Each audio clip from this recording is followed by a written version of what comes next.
जानकी की बेटे कमलेश की अमीर घर की लड़की से शादी हुई थी और जानकी का परिवार गरीब था। उनकी गरीबी का तो ये आलम था कि वो 2 वक्त की रोटी जुटा ले, वही उनके लिए बहुत था।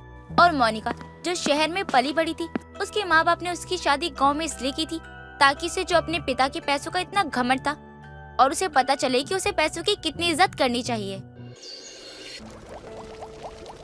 बहू खाना बन गया या नहीं?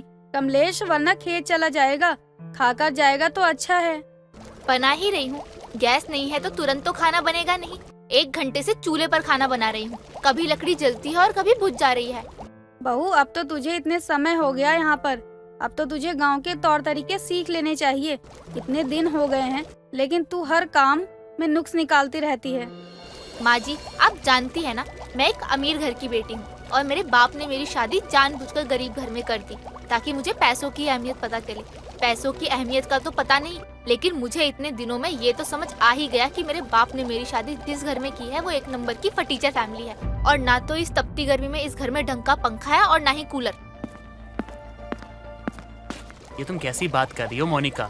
यहाँ गांव में पंखा हो ना, वही बहुत बड़ी बात हो जाती है, और तुम कूलर की बात कर रही हो। अरे कहाँ से लाएंगे हम? हमारे पास इतना पैसा नहीं है कि हम पंखे के अलावा कुछ और खरीद सके। अरे हम तो दूसरा पंखा तक नहीं लगा सकते घर में। और वैसे भी हमको आदत है, लेकिन तुमको नहीं होगी क्योंकि तुम बाहर रहती थी, एसी कूलर ये सब यूज किया करती थी। अब अचानक से गाँव में आके रहोगी तो ये सब तो होगा ही ना। अच्छा ये सब छोड़ो, माँ खाना बन गया हो तो पैक कर दीजिए। कमलेश तू खेत में जा, मैं खाना तेरा वहीं पहुँचा दूंगी। हाँ हाँ, खाना बने तो पहले। यहाँ ये लकड़ियाँ जलने का नाम ही नहीं ले रही हैं और इन्हें खाने की पड़ी है, और ऊपर से आग बरसने वाली है। गर्मी मेरी जान लेकर ही मानेगी। मोनिका चिक चिक करते हुए पूरा दिन अपने घर का काम किया करती, क्योंकि जिस रईस जादी को गाड़ियों में घूमने और पार्टी करने और दोस्तों के साथ नाइट आउट पर जाने का शौक था, अब वो गांव की गरीब परिवार की एक बहू बन चुकी थी और चूल्हे पर फूक फूक कर खाना बनाया करती थी। ऐसे ही एक रोज देर शाम गर्मी के मारे मोनिका को बेचैनी हो रही थी और वो अपने कमरे में पंखे में बैठ जाती है। तभी लाइट चली जाती है और कुर्सी से सीधा नीचे चक्कर खाकर गिर जाती है और अपनी बहू को कुछ देर बाद नीचे जमीन पर पड़ा हुआ देखती है और गांव के वैद्य जी को बुला कर लाती है। क्या हुआ वैद्य जी, सब ठीक तो है ना? कहीं मेरी बहू कोई खुशखबरी तो नहीं देने वाली है? हाँ हाँ, क्यों नहीं। आपके तो यही अरमान है अब, और आपके बच्चों की सिवाय ये नहीं सोच सकती घर में 1-2 जगह और पंखे लग जाए या कूलर आ जाए।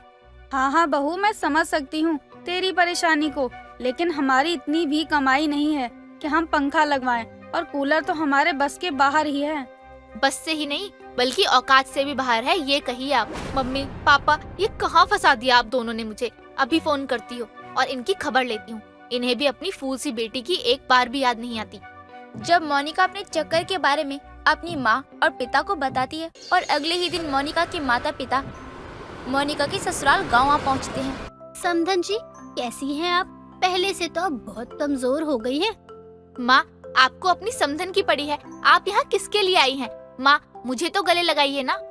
अब मोनिका जैसे ही अपनी बाहें फैलाए अपनी माँ की तरफ बढ़ती है, सुषमा अपने दामाद को देखकर कहती है, दामाद जी, अभी अभी आप खेत से आ रहे हैं और गर्मी तो बहुत है। मोनिका, पानी ले आ ठंडा ठंडा। यहाँ कोई फ्रिज नहीं है, आपको खोलता हुआ और हैंडपंप का पानी ही पीने को मिलेगा। हाँ, मैं भी गांव में ही पली बड़ी हूँ, मुझे भी पता है यहाँ के लोग कैसे रहते हैं। इतना सुनने के बाद मोनिका अपनी माँ और पापा को पानी लाकर देती है और मोनिका को देख किशोर कहता है, लाइट वैसे रात भर रहती है या नहीं रहती? कहीं रात में मच्छर तो नहीं लगते? ये गांव है पापा, आपको 2-3 दिनों में ही पता चल जाएगा कि यहाँ मच्छर कितने हैं, गर्मी कितनी है और आप पंखे की हवा कितनी खाते हैं। हाँ ये तो है, गांव की गर्मी भला गांव के लोग ही जान सकते हैं। क्यों मेरी गांव वाली बेटी? अब किशोर और सुषमा 2-3 दिन गांव में अपनी बेटी के ससुराल में रहने का मन बनाते हैं, लेकिन किशोर को गर्मी बर्दाश्त नहीं होती और जब भी लाइट आती तो वो पंखे वाले कमरे में चला जाया करता, लेकिन 10 मिनट बाद या 20 मिनट के बाद लाइट चली जाती थी। अरे गांव में रहना तो गांव वाले ही जानते होंगे, हम शहर वाले यहाँ नहीं रह सकते। ना जाने मेरी बेटी कैसे ही रह रही है, लेकिन खैर उसकी अकल भी ठिकाने तो आ ही गई होगी अब। तुम बड़बड़ाते ही रहोगे, यह सोना भी है, न खुद सोते हो न मुझे सोने दे रहे हो। ये हमारा घर नहीं है, तुम्हारी बेटी का ससुराल है, तो कम बोलो और सो जाओ। मच्छर भी यहाँ के मेहमान को अच्छे से पहचानते हैं।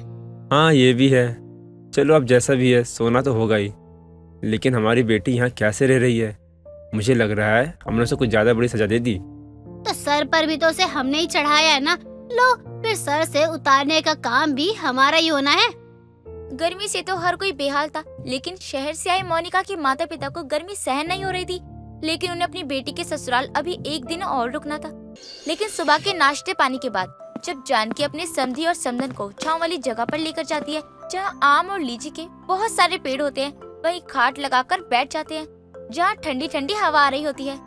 अरे संदन जी, यहाँ कितना आराम है, इतनी अच्छी हवा भी चल रही है। गांव के लोगों की ये तो सबसे फेवरेट जगह है।